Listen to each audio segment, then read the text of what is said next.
La théorie de la synergie, ça signifie qu'à un certain moment, les gens se mettent sur la même longueur d'onde. La synergie introduit une notion centripète de longueur d'onde commune. Elle donne le là. Et comprendre par exemple les exemples des cas d'occupation ou de colonisation. En réalité, on sait très bien qu'à certains moments, ça ne pose pas de problème. Que les pays colonisés sont contents d'être colonisés, les pays occupés acceptent d'être occupés. On l'a vu en France, on l'a vu à différentes époques en Israël.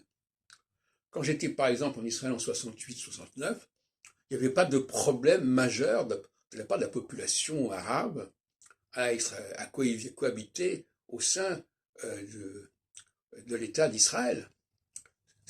C'est par période. Je veux dire par là qu'il ne faut pas être hypocrite. On nous dit que la colonisation a eu tel et tel effet. En réalité, la colonisation correspond à une phase d'équinoxialité, et dans la phase d'équinoxialité, les barrières linguistiques, les barrières de frontières ont tendance à tomber. Et donc, par conséquent, les gens ne réagissent pas de manière aussi viscérale.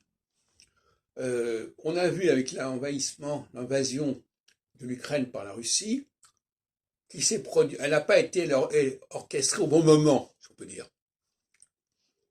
On ne peut pas vouloir rétablir quelque chose en phase équinoxiale. Un empire ne se rétablit en phase équinoxiale, mais pas en phase solsticiale.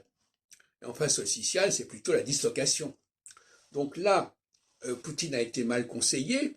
Il aurait dû attendre 1 an ou 2 de plus pour engager un processus d'intégration des pays qui étaient autrefois en URSS. Bon. Il ne l'a pas fait, et par conséquent, les gens en période solsticiale ou en fin de période solsticiale continuant à être impactés par la période solsticiale, disent attention, il y a des frontières, il y a des problèmes linguistiques, il y a des nations qui sont incompatibles les unes par rapport aux autres, etc. Bon, ça c'est le discours solsticial.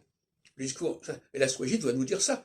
En phase solsticiale, il faut accepter que les gens se replient sur eux-mêmes et hyper différencient ce qui les sépare.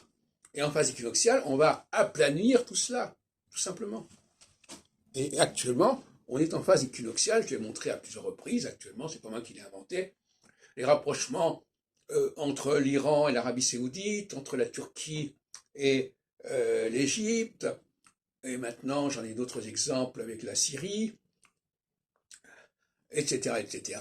La volonté de la Chine continentale d'intégrer Taïwan, sous certaines conditions d'ailleurs, tout ça montre bien qu'on est dans une période équinoxiale qui est en contradiction avec la période dont nous sortons. Parce que quand on passe d'une période équinoxiale à solsticiale ou inversement, on est dans les tensions, il y a un basculement.